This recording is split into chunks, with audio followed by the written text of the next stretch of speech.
Hello everyone. Today, my group members and I will be presenting to you our findings and research behind which community we concluded to be the best possible home to a new NASA facility.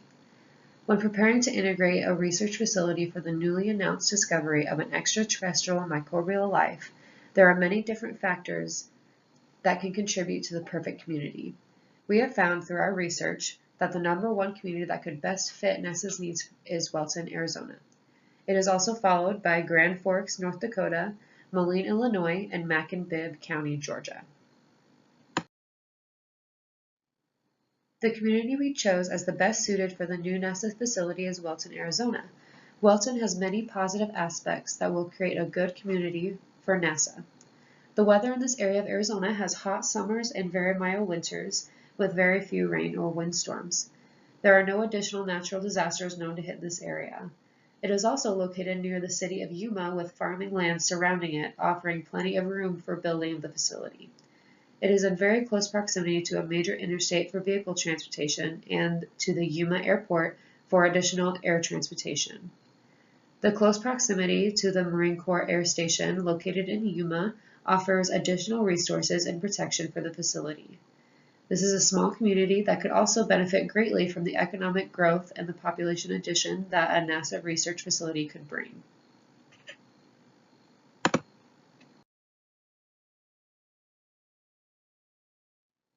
Although there are many strengths to the town of Welton, Arizona, there are also some weaknesses that the small town community has. Its small population may be more skeptical of a large facility like this moving into town. It is also close to the Mexican border and an Indian reservation. This adds additional groups to consider when proposing and announcing this facility. It is also prone to flooding when it does happen to rain in the town. This could be easily avoided by carefully planning and building the facility. Even though it has a small population and issues that may come with small towns, Welton could grow and benefit from the addition of a facility and the extra population that it brings.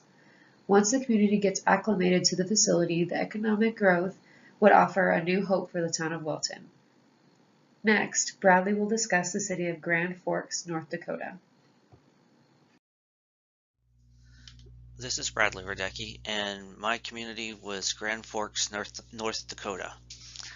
Grand Forks offers an established research base due to the fact that it's home to the University of North Dakota. It is also home to Grand Forks Air Force Base, and it has an international airport and an established rail presence. And Grand Forks also has multiple sources of electricity and gas and oil pipelines. Those are the strengths for Grand Forks, North Dakota. The weaknesses for Grand Forks, North Dakota were the fact that it's bitterly cold in the wintertime and it has a heavy snowfall, which would make it difficult for people to get back and forth to work. The area of the city that's nearest the Red River is prone to annual flooding, and it is located less than 100 miles from the Canadian border. It also has many infrastructure issues such as bridge problems, washed out roads, and that's all due to the flooding. And that's Grand Forks, North Dakota. Thank you, Bradley. Next up, community number 3 in our rankings is Moline, Illinois. It has several good strengths, but the weaknesses strongly outweigh those. The first strength Moline has is their budget comes in at just over $138 million, and over $40 million of that goes towards public safety.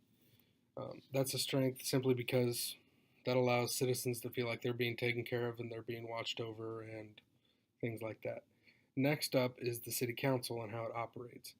That's a strength because they meet at least 3 times a month, more often once a week. This allows NASA to not have to worry about issues going unsolved for long periods of times, as it can be addressed every week. The last strength that Moline has is that 5 of the biggest companies in Moline are big employers, but they provide products and services anywhere from farm equipment, military defense equipment, groceries, health. So it's very diverse, and NASA doesn't have to worry about coming in and being the biggest business and creating a environment that people are nervous around. The weaknesses in Moline start off with the atmosphere and the weather. In January, wind chills can get down to into the negative 30s, which also come with that major storms with snow and ice.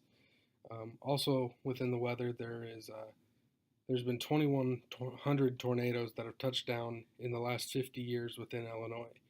This is clearly a large concern because that could quickly destroy all of NASA's work.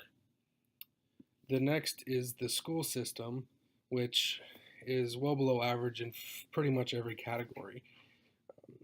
Both graduation rates and standardized testing is a good way to tell, and those are both below national averages. And one of the largest negatives is that of the tax rate. Moline has an above national average tax rate, and it continues to go up every year. So with these weaknesses being described, we feel that these weaknesses will keep citizens from either moving to Moline from other states or communities, and it may force others to leave. Now to Manuel for our fourth community.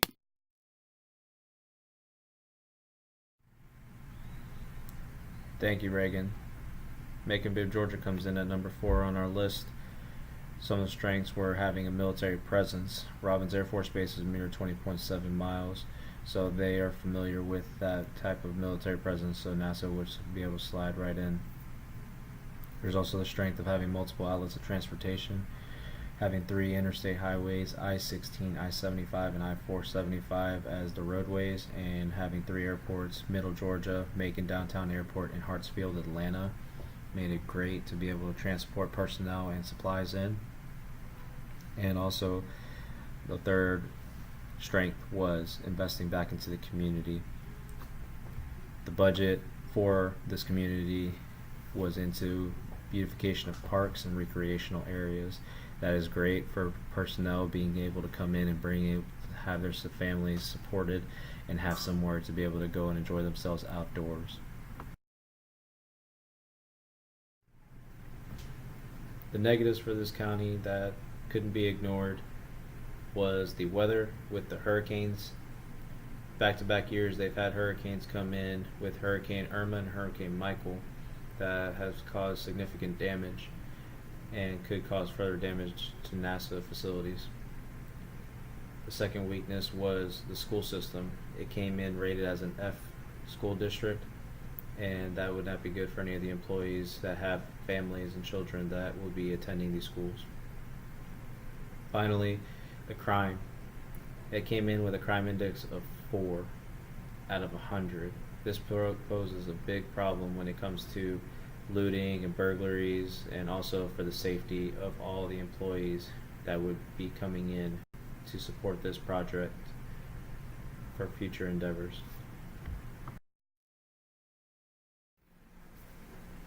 In the end, our committee chose Walton, Arizona for the site of the NASA facility. We passed on the other cities due to unpredictable weather, annual flooding, lack of skilled labor, and proximity to the border.